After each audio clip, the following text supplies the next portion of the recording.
Good afternoon, everyone. Welcome to Creating Compelling Cover Letters. My name is Diaz Luebbert. I'm the Director of Career and Business Engagement, and I'll provide a little more information about my background in just a few moments. We always like to start by thanking our members of the Alumni Association and our donors for making this alumni webinar series possible. So thank you so much for your membership and your donorship.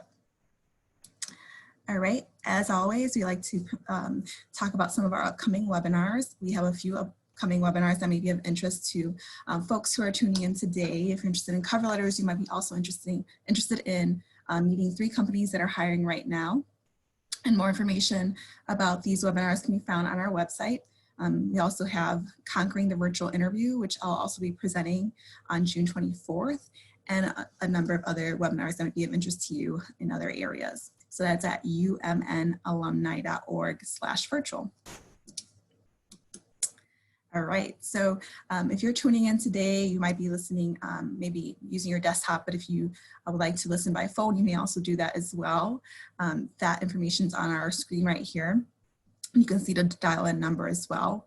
At any time, if you have questions during the webinar, you're welcome to enter those questions in the Q&A box, and I will spend the last 15 minutes or so answering questions that you have, and whatever I'm unable to answer, I will do my best to answer those in my follow-up to everyone who's participating today. So yes, the recording of today's webinar will be sent to all those who registered and all those who participate in today's webinar, along with the resources that I mentioned today. And if you like the slides, I can also share the slides as well. So we'll do that. And to tell you a little bit more about myself, again, my name is Diaz Luebbert. I'm the Director of Career and Business Engagement with the University of Minnesota Alumni Association. And I've been working in higher education for 12 years. I began my career as an academic advisor at various institutions, and then I moved my way into career services at the University of Illinois Urbana-Champaign, where I was trained as a career counselor and had a number of projects and responsibilities there in addition to career counseling.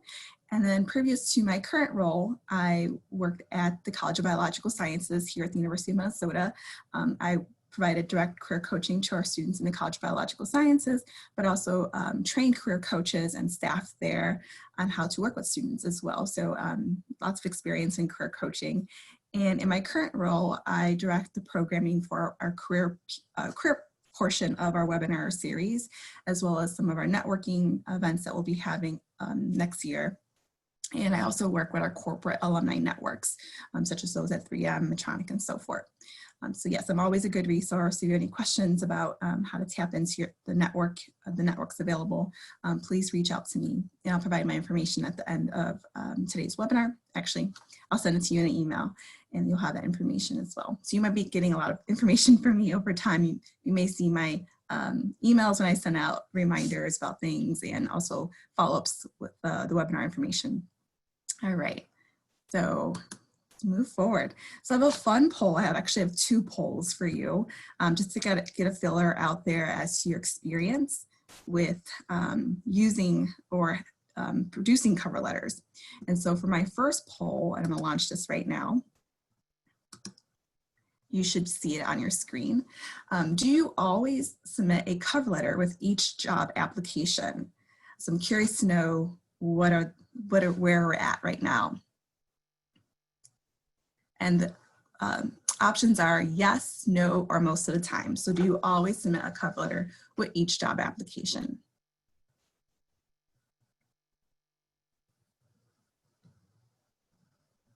Again, if you have any questions, feel free to plop them into the question and answer queue, because I'm unable to actually use the raise your hand during a live webinar. All right, so I'm going to end the poll, and I'm going to show you the results. And so, yeah, it looks like many of you are, 53% of you have said, yes, I always submit a cover letter with each job application. 13% say no, they don't submit a cover letter with each job application, and 35% say most of the time. Thank you so much for your honesty. Really appreciate it. All right, so I'm gonna stop sharing that. And I'm gonna share with you my next question. So this one gets to tailoring your cover letter. And what that means is, do you always take the job description and really tailor what you're going to say in your cover letter to what the job description is asking for? So this means staying away from generic cover letters. And I know they can be time consuming. So this is kind of a good filler out there. So I'm just kind of watching the poll results add up, and then I will share them with you as well. Oh, so someone asked how many participants are listening in today. So right now we have 138 participants listening in. Thank you so much for asking that. All right, so I'm going to end the poll here, and I'm going to share the results. All right. So it looks like some were brave enough to admit that they submitted a generic cover letter, one size fits all. Others, 83%, whopping 83%, make sure my cover letter speaks to what the job description is looking for. So you're way ahead. And then 11% says most of the time they submit a tailored cover letter. So great job. So I'm hoping today you'll still get some good nuggets of information. So I'm going to stop sharing this. And I am going to proceed. All right, so in today's webinar, I'm going to show you a variety of different things, but just to give you an idea of what the content will be, we're going to go over the purpose of a cover letter, how to get started, and then paragraphs 1, 2, and 3. So like really the nuts and bolts of a cover letter, and then we'll end with Q&A. So just to get an idea of what's coming next. All right. All right, so so I pulled this image because I'm looking for this versus that. I really like a lot of imagery when I do presentations. And so my goal is to help you take take your cover letter from maybe looking more like this to more like that. So difference in how appealing that is. So when you go from something that's more generic or bland in some ways, and then taking that and lifting that and just making it a little bit more compelling, that will really help push your application over the top and really land that interview. All right. So this is an example. I like to use a lot of examples in my presentation. So I found this sample just by Googling. And again, if you have any questions, feel free to plop them in the Q&A box. All right, so this is an example I found, a very short and generic cover letter is what I found, but they did do some things well. And so in this cover letter, they addressed it to the organization. They, they're writing about what the opportunity they're applying for, which are all great things. But then they kind of generically say they have some customer service experience, and then they direct people to their resume. And so maybe this would have worked for you if you're maybe newer out of undergrad, but if you have had some experience, you definitely want to provide more information up front on your cover letter, and we'll talk more about what that will look like. And even if you're fresh out of undergrad, you still have a lot more that you could write about on your cover letter as well. So I like to think of your resume as like what you did. Like it's just nuts and bolts of what you did. Like you did X, Y, and Z, you did blah, blah, blah throughout your different experiences. But your cover letter really explains like the why and the how you did what you did. Like why was it meaningful to you? What type of skills did you utilize when you did particular projects or interacted with other team members? Like what were the results of some of that? Oh, can I make the presentation bigger? Oh yes, that was so someone asked if I can make the presentation bigger. That was just one slide. That was a little bit smaller, but when I share out the slides afterwards, you'll definitely be able to see it a little bit bigger. So I do apologize for that. All right, so purpose of a cover letter. So the purpose of a cover letter serves multiple purposes. One, it's evidence of your writing skills. You're gonna see time and time again, many job descriptions are asking for good communication skills, and that comes in the form of both written and verbal. And so this is really a chance to demonstrate your writing skills. So that means being articulate in the way you describe the skills that you demonstrated in the job and your experiences that kind of fit well with the job description at hand. It also means double checking for errors on your cover letter. So proofreading is really important. Having someone else proofread your cover letter, definitely a must. because sometimes we don't see what we create. Sometimes we create something like, oh, this looks great, and you've read it, maybe you're kind of tired of looking at that same information. So having a second eye, really look at your cover letter is really important, just so you don't miss anything. And then it's also an experience to expand on some key experiences. So sometimes when we have a resume, we don't always get to tell the full story. This is the place where we can really tell our story and expand on some of those key experiences that you think help put your best foot forward. And it really helps you demonstrate your interest and knowledge about the company. So this means showing what you know about the company, why it fits into your career plans. This is a place where you really can talk about like why this company is a good fit for you, and what skills and experiences you have that contribute to this company. So it's you making your sell and what you're going to contribute to this job and to this company, and why this company and job is of interest to you. Sometimes I've seen cover letters where people are more focused on what they're going to get out of the job rather than what they're going to contribute to the job, if that makes sense. And so this is, employers are really more concerned about what they're going to get out of each candidate and how that candidate's going to contribute to that company's success or ROI. And then, yes, it's your way to help connect the dots for the employer, really showing them like, these are the key experiences I have that will contribute to this company, contribute to this job. So it's your opportunity to really connect the dots. Sometimes we make assumptions as to what the employer will know about our own experiences. And so this is not a time for assumptions. A lot of times, the first reader is often a human resources professional that may not know the day-to-day job.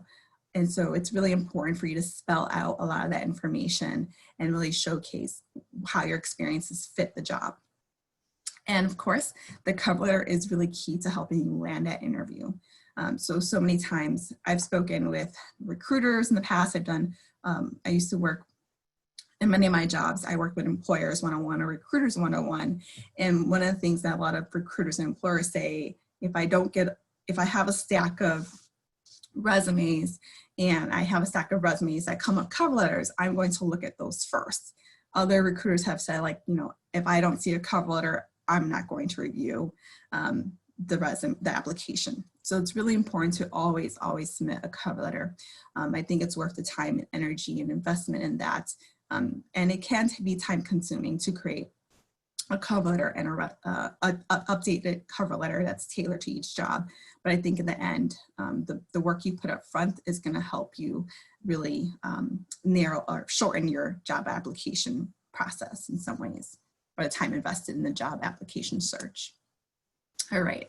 So before I get started, I always like to kind of show you some of the pieces I like to pull together when creating a cover letter.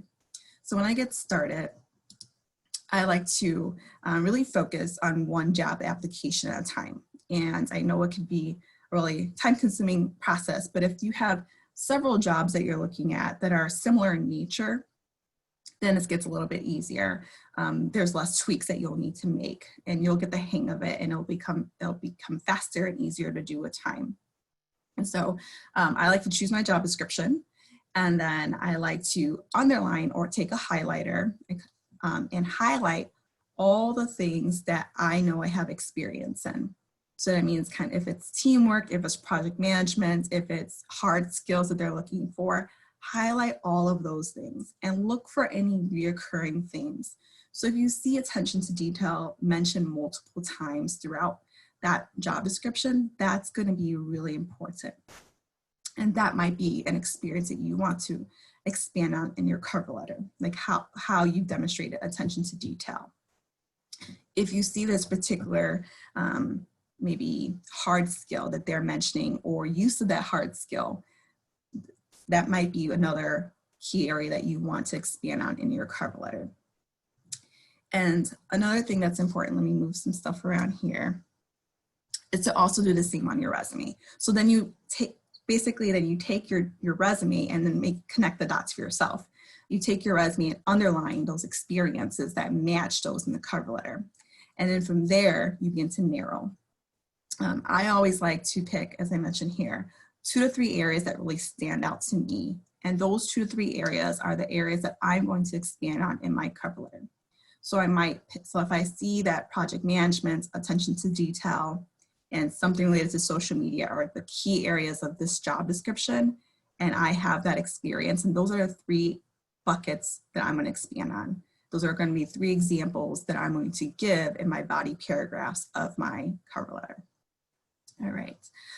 Also very important that I mentioned here in getting started is really research the company's mission, their vision, their products, their services, really get to know that organization. So you might find a job description on, say, Indeed.com or GoalPass, which is the University of Minnesota's job board for students and alumni.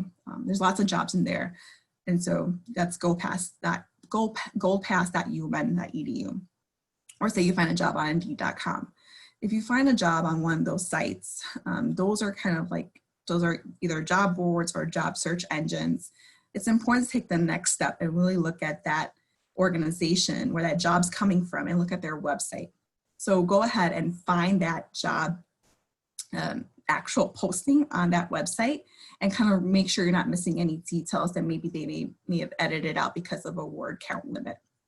And so find that job posting on their website, but also research that organization, really learn about their products, their mission, their vision, because this is going to help you explain why this company is of interest to you in your cover letter. So very important. Another thing I'd like to mention is that a lot of times companies, when they're posting their job postings, they only have, maybe they're posting it for maybe 30 days at a time, and then they're going to remove that job description. So what you want to do is make sure that you copy and paste that job description to a Google Doc or a Word document, and you write out what the company is, because you don't want to lose that. You want to keep the job description for yourself in case you do make it to the interview rounds, and then you're going to tailor your preparation for your interview based on the job description as well. So you don't want to lose that job description, so definitely copy and paste that and keep that somewhere in a file. All right. So this might be a little expanded looking on your screen. I try my best to keep this concise in some ways. So I actually pulled a job description from GoalPass, powered by Handshake, on May 19th for an actual job description that exists in the system. So this is for Community Engagement Coordinator with Keystone Community Services. And I went in and I kind of looked at what they're looking for in terms of functions, and looked at their key knowledge and the key knowledge and abilities that they're looking for. And I went ahead and pretended that I had some of these experiences, and I underlined the areas that I thought were important for this job that also matched my experiences. And sometimes when we're looking at job descriptions, we don't always have all the experiences or all the skills that they're looking for, but that's okay. We're going to speak up what we do have and not screen ourselves out. Like, don't screen yourself out of a position because you don't have every single thing on the job description. A lot of times recruiters have told me that there's flexibility, and that flexibility comes in the form of because they know there's going to be training on the job or there's going to be ongoing learning. And so definitely don't screen yourself out of a position if you don't have something, unless it says like required. Then I would be more concerned that maybe you're not meeting the job description's requirements.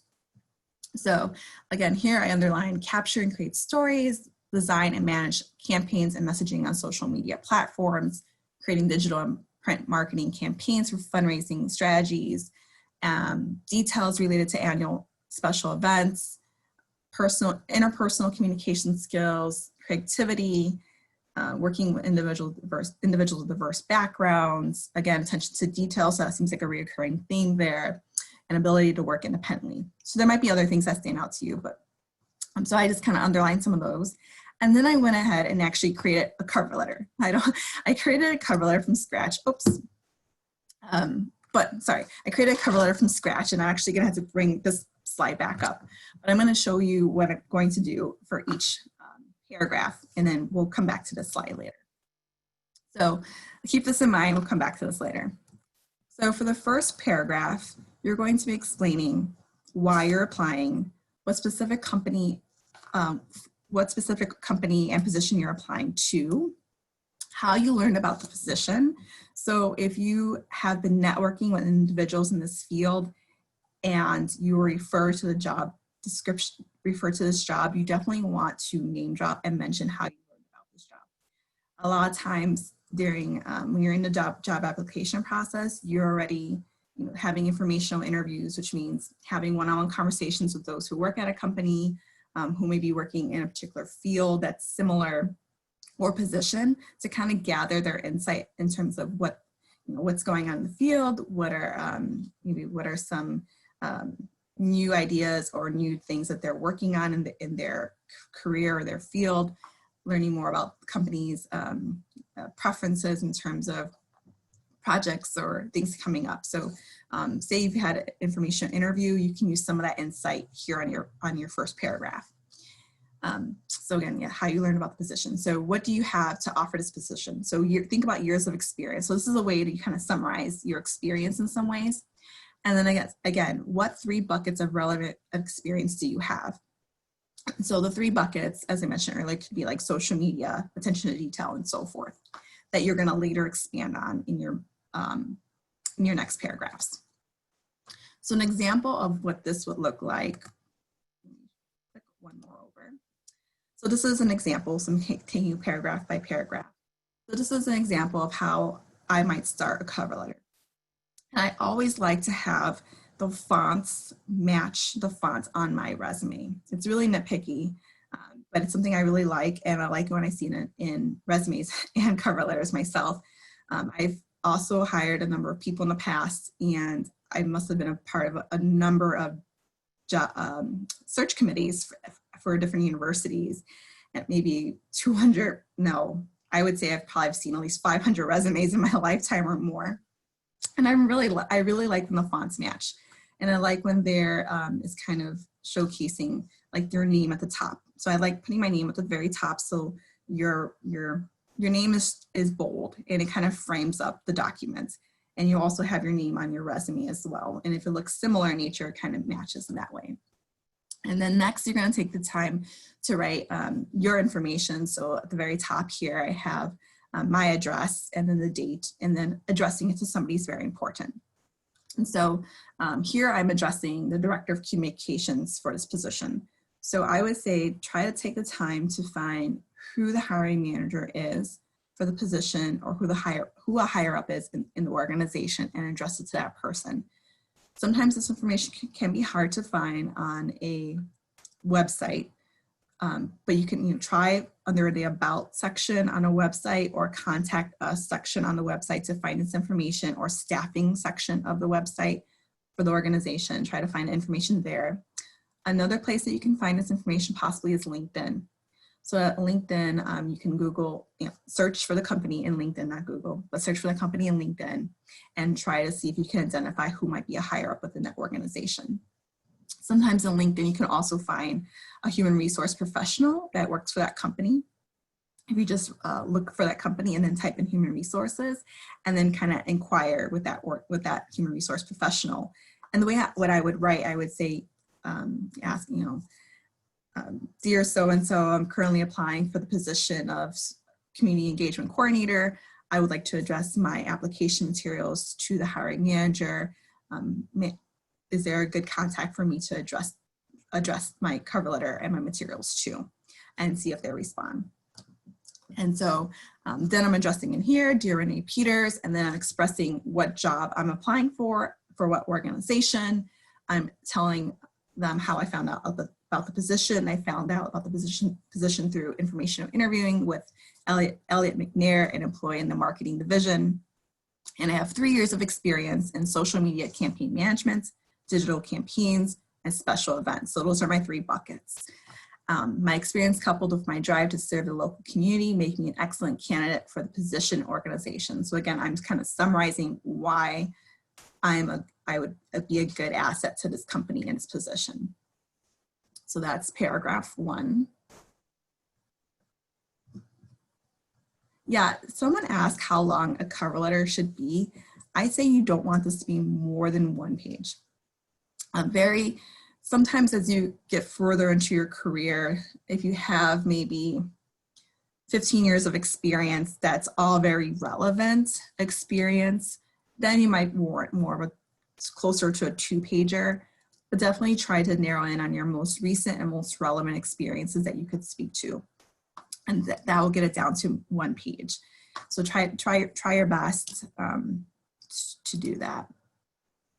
So next we're going to talk about body paragraphs. And so again, your body paragraphs are going to talk about those 3 key areas that we just mentioned. So explain how your experience has prepared you. So you're explaining how your experiences have prepared you. Gives you an opportunity to kind of explain some of those transferable skills. So sometimes you might not have the exact skills that they're looking for, or rather, maybe your experiences don't look exactly the same as what they're asking for, or maybe the types of positions or companies you work for don't quite look exactly the same. But this is an opportunity that they talk about those transferable skills. So those transferable skills are those soft skills that you can gain at any position through any company. So this is a great opportunity for you to really explain some of your background and how they fit in line and how they prepared you. Oops, and then some of the direct skills. So if some of the direct skills make sense to mention here, and that's part of your 3 buckets, then go ahead and give more detail about those direct skills and how you utilize those direct skills. Not just what those direct skills are, but how you really utilize them. And again, helps connect the dots for employers. So an example of some body paragraphs. I wrote 3 body paragraphs. Sometimes you get 2 body paragraphs worth of really relevant information to plug. But here I took the time to kind of talk about my past experiences. Again, I made this cover letter up. So I'm talking in the first paragraph about my recent communications experience at the University of Minnesota. And I'm explaining how I managed a social media campaign, which resulted in a 50% increase to traffic to the website. So this is a good place to really quantify some of your experience and explain the results of it. I know we do this in our resume, but if it fits well with the story, it's a good place to highlight some of that too. And then here I'm explaining this project drew on my creativity, writing skills, and ability to promote the value of the U of M degree to prospective students. So really I'm kind of talking about like what skills I had to utilize during this experience to manage the social media campaign. And then I managed this project alongside a multitude of daily projects, which demonstrates my attention to detail. So again, this attention to details was something that they were looking for in the job description. I'm mentioning how I have accuracy and taskmaster capabilities. So kind of really explaining the different skills I have that contributed well to this project. And then I'm also explaining how I've had digital and print marketing experience and had work surrounding annual fundraising campaigns. So this was something also mentioned in the job description as well. And I kind of add a personal touch to this as well. So I wrote, to do this, I created an online digital storybook highlighting the different areas within the organization and a person's story of how they've been impacted by the organization. Seeing the impact of my work on the organization is rewarding, and I have enjoyed being the expert in residence that others turn to for communications knowledge. So this is adding a little more personal touch as to why this work is so motivating to you and why this work's important. So adding this personal element is really helpful for the employer to see you as a person and to understand your story and understand like why this work really drives you, whatever this work is. Even if this work is financial or human resource related or something that maybe not feel as touching as what I'm writing about here, this is really a good space for you to really explain your why and why it's important to you. And then here, my last paragraph, my last body paragraph, I talk about some of the other skills that they mentioned and some other experiences. So I also have had an opportunity to coordinate the annual gala. So it was mentioned in the job description that they were looking for someone who's coordinated fundraising events and big events. And in the job description, it also mentioned working persons with diverse backgrounds and having interpersonal and good communication skills.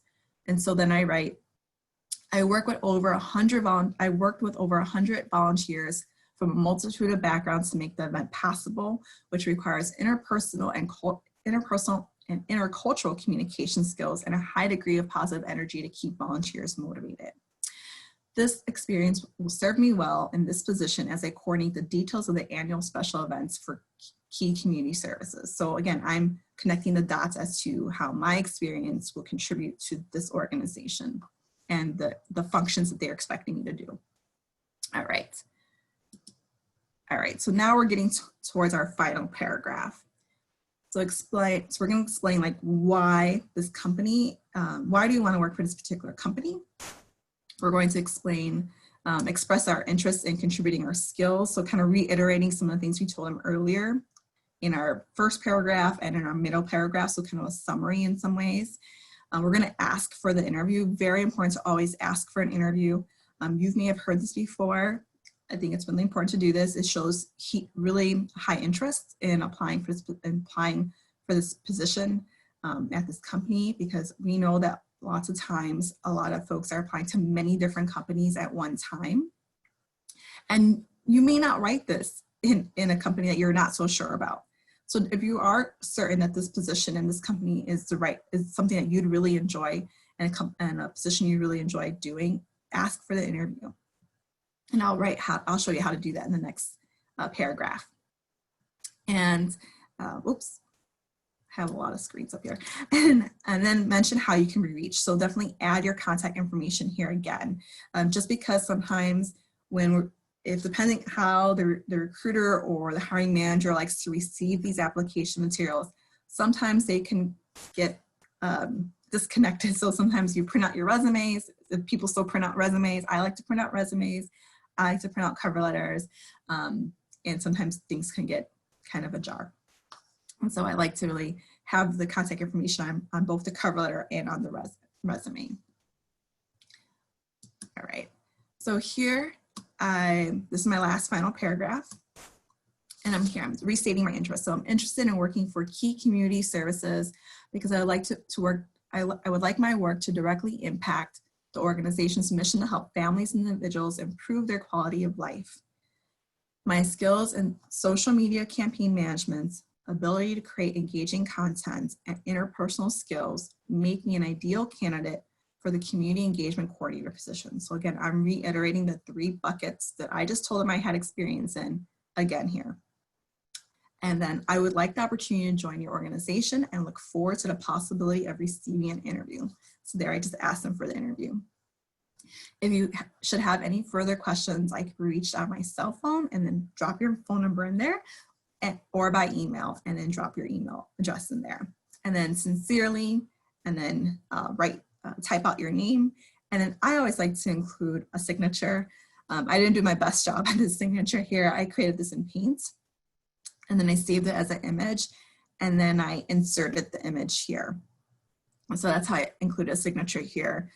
There might be other better ways to do this, and I can search for those better ways. Some people have printed out their cover letters, signed it, and then scanned it back in. So that's another way to do that if you have a scanner. But I could definitely try to find other resources for how to do this. I really like having a signature and a cover letter. I feel like it just adds another personal touch. And helps just better humanize the process in some ways, because it can feel like sometimes you're applying for many jobs and people are not really seeing or hearing you. And I feel like this is another way to add a personal touch to it.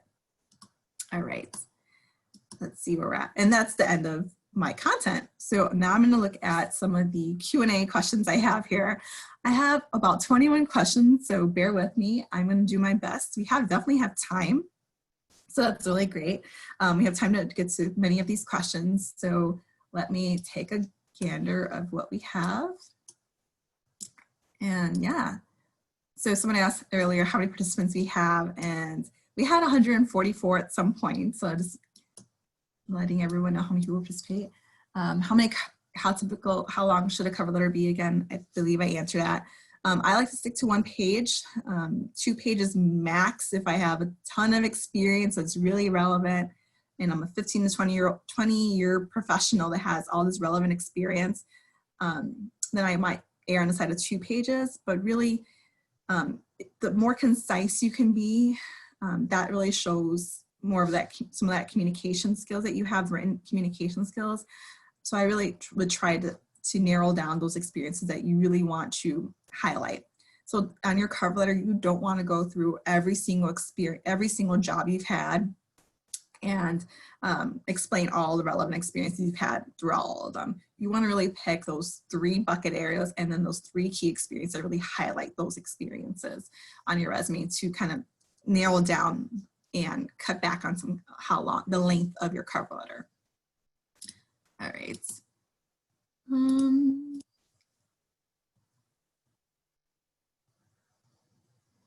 Someone asked a very good question. Do you include the need for disability accommodations in your cover letter?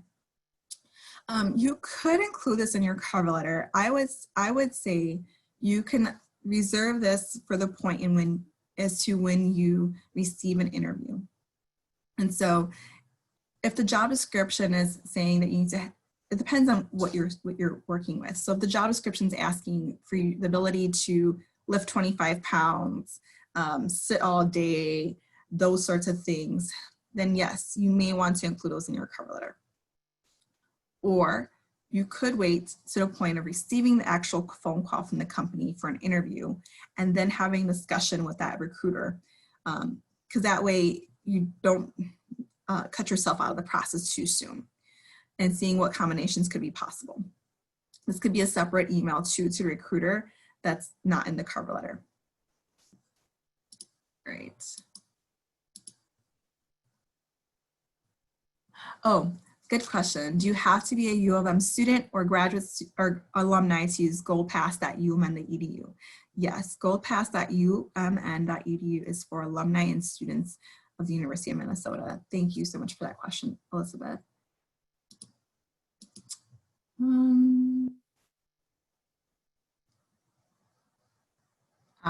Good question. The question is, you mentioned not applying if you don't meet required qualifications.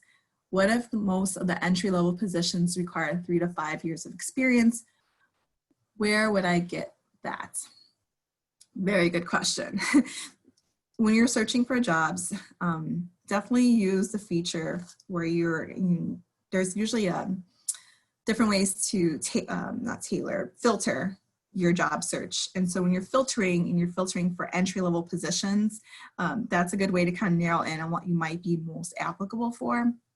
So I would say look at the job description. If you see there's an area that says required qualifications, and maybe say there's 5 different qualifications there and you have 3 out of 5, then I'd say it's worth moving forward and actually trying to apply for the job. If you don't have 5 out of 5 of those required job requirements, then I'd say maybe this job might not be a good fit based on your experiences. And if you're thinking of, I think another part of the question is, how do you gain that experience? A lot of times there are different levels of entry-level positions, or what we call entry-level positions.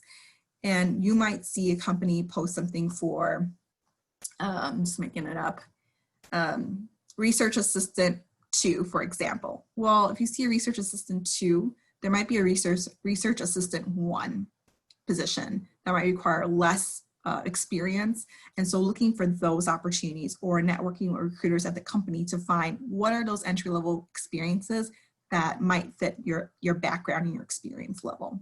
So I think really networking with that company, especially if you have a company in mind or position in mind, or that you're shooting for in the future, networking with people in that field is really important to find out where they started, so that you know what positions that you might be more applicable for.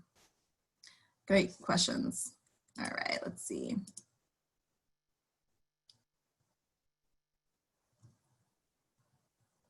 Yeah, is it a bad idea to apply for a job that might be beyond your skill set? Or when applying to jobs, is it better to apply to anything you might be qualified for? Again, if you apply for something that's outside of your skill set, beyond your skill set, I think you have to really weigh it. Don't lie on your job application materials, but there might be training. There might be a learning curve naturally within each position. I'd say if you meet the qualifications for the most part, but you're missing 1 or 2 areas, go ahead and apply for that position, and know that you're going to have a conversation. You'll have an interview or conversation. They'll ask you more questions. So a recruiter will definitely ask you more questions concerning the skills that they're looking for, if that's really important to them. And so that's another opportunity to kind of explain and have a conversation with a recruiter in terms of what they're looking for and what their expectations are of the new recruits and new hires.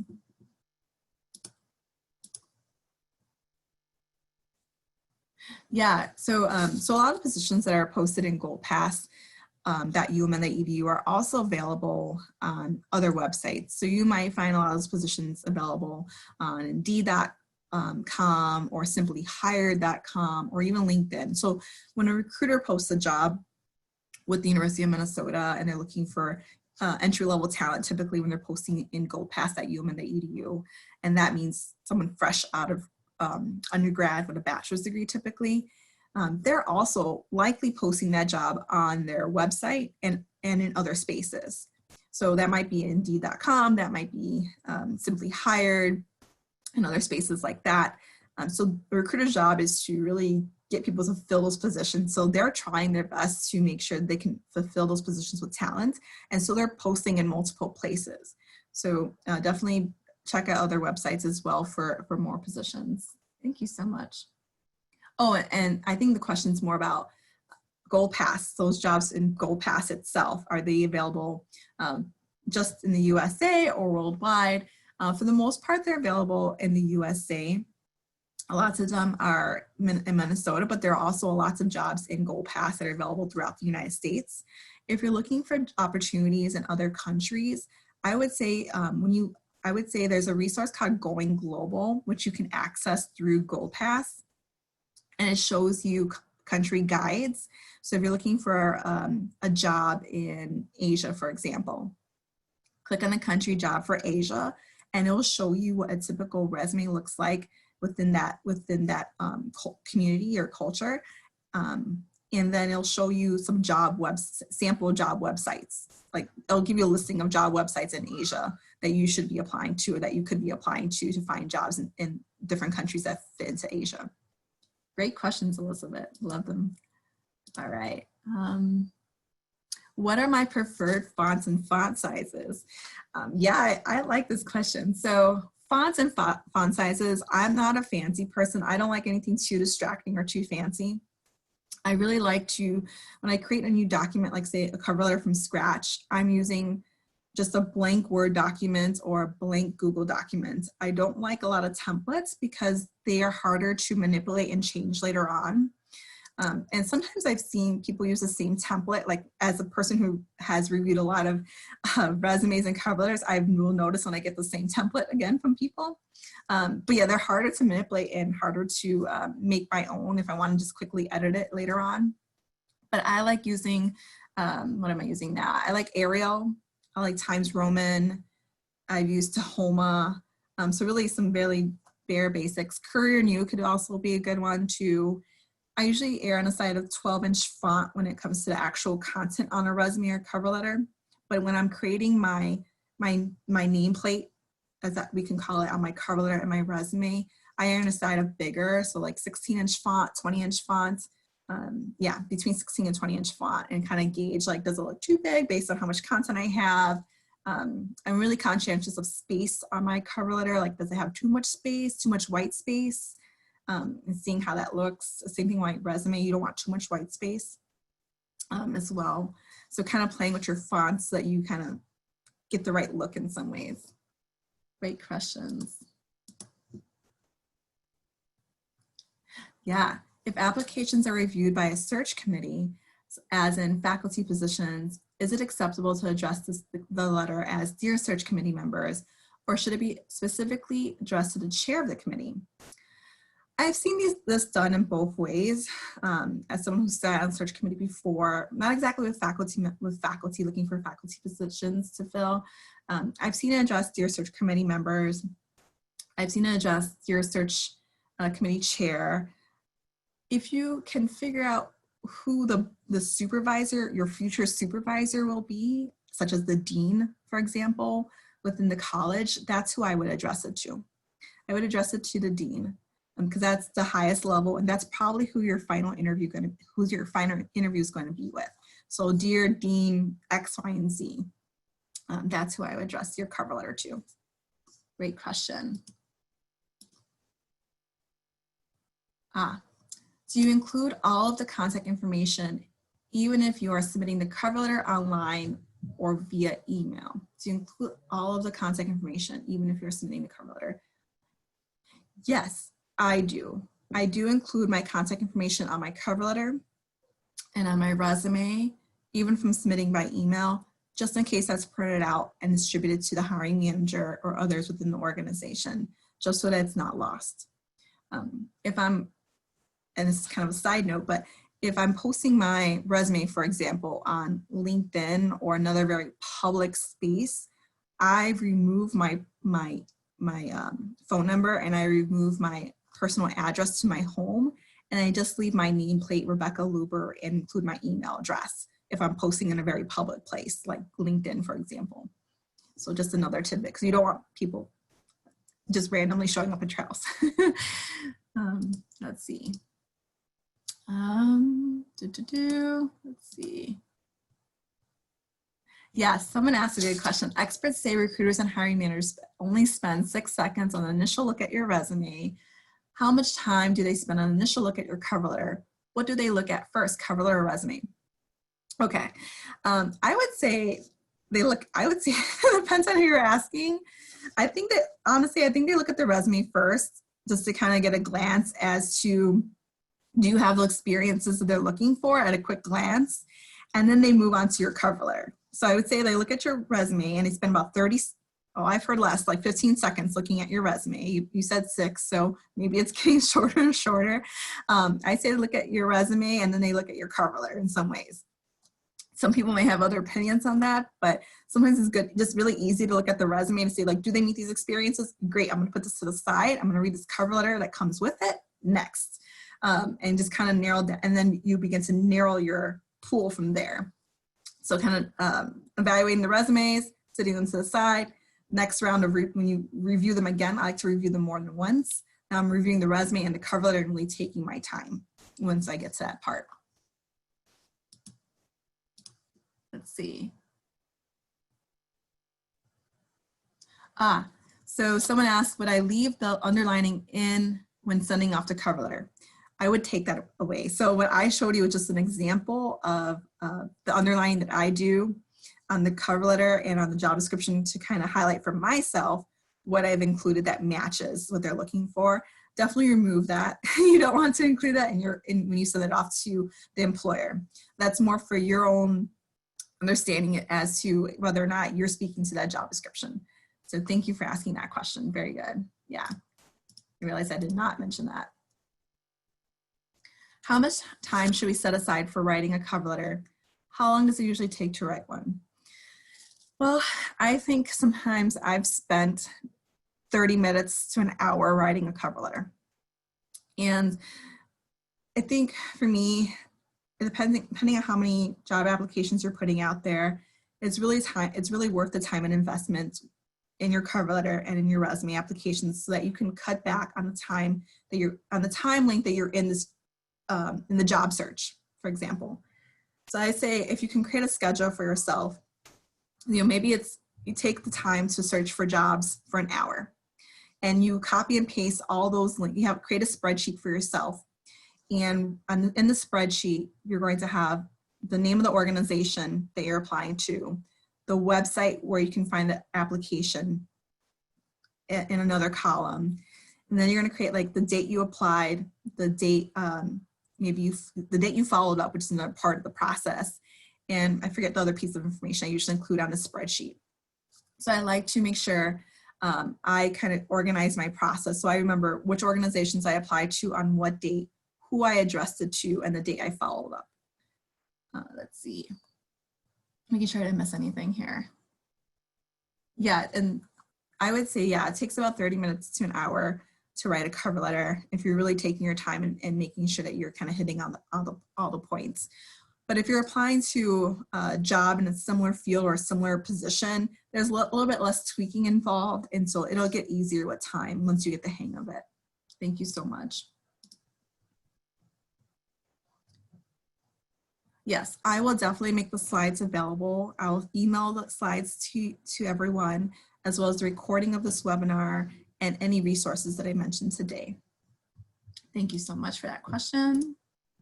And why include a signature? I think it just adds a nice personal touch to the cover letter. It also shows that you've taken the time to add a signature, because in traditional letter writing, you always add a signature. So why not do it when you're applying online? So definitely take the time and energy to pour into your cover letter. Employers really appreciate it, especially the hiring manager really appreciates it when you take the time to customize your cover letter and add a signature too. So I think it's a really nice added touch.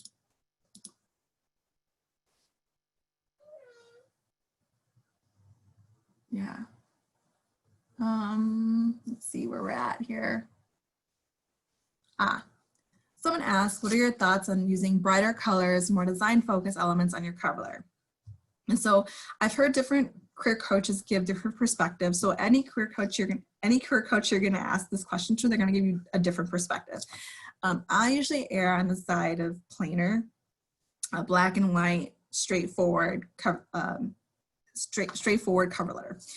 But it depends on your industry. So if your industry is more design element, like more in the side of artsy or more in the area of design, then that's going to look different. So for example, if you're an architect, or if you're in a design field or some more creative field, then yes, definitely feel free to add more design elements to your cover letter and or to your resume. More color if you like. You can play a little bit more. So really think about your audience and what they're used to. So for example, if you are an engineer and you're applying for a position in the field of engineering, think about, you know, how do they typically like to, how do they usually process information in some ways, or how do they usually like to receive information in that field? Are they more creative, or are they more straightforward? Are they more nuts and bolts? And then choose how you plan to execute your cover letter from that perspective, and whether or not you believe design is worthwhile or just more straightforward, a black and white cover letter. Let's see here. Yes. So how and where to explain the gap in your resume, stay-at-home mom, then COVID, etc. So yes, in your cover letter, so if you have a gap in your resume, definitely you can use your cover letter to explain the gap in your history. Because sometimes, you know, when you're looking at your resume, employer will notice that gap in some ways and be curious. So if you could provide context as to why you had a gap in your resume on your cover letter, and explain like how you, you know, things that you've been doing during that gap, and maybe areas that you've even grown as a person or professionally during that gap, that's a great place to do it, is on your cover letter. So definitely that's a great place to do that. Thank you for asking that. Great question. And I know, so I usually get this question, I don't have this question now, but sometimes I've gotten questions regarding academic GPA. And so sometimes if an employer mentions they're looking for a particular GPA, says you're fresh out of undergrad, or you're applying for an internship and they're looking for a particular GPA, I would say your cover letter is another place to explain that GPA, and maybe it is that you were working full-time while you were an undergrad and you were taking care of siblings. And so you can use your cover letter to tell a little bit more about your story as to why your GPA may not meet the threshold that they're looking for, and then the things that contributed to that. So you can take that time to use that space for that as well, to tell a little bit more about your story.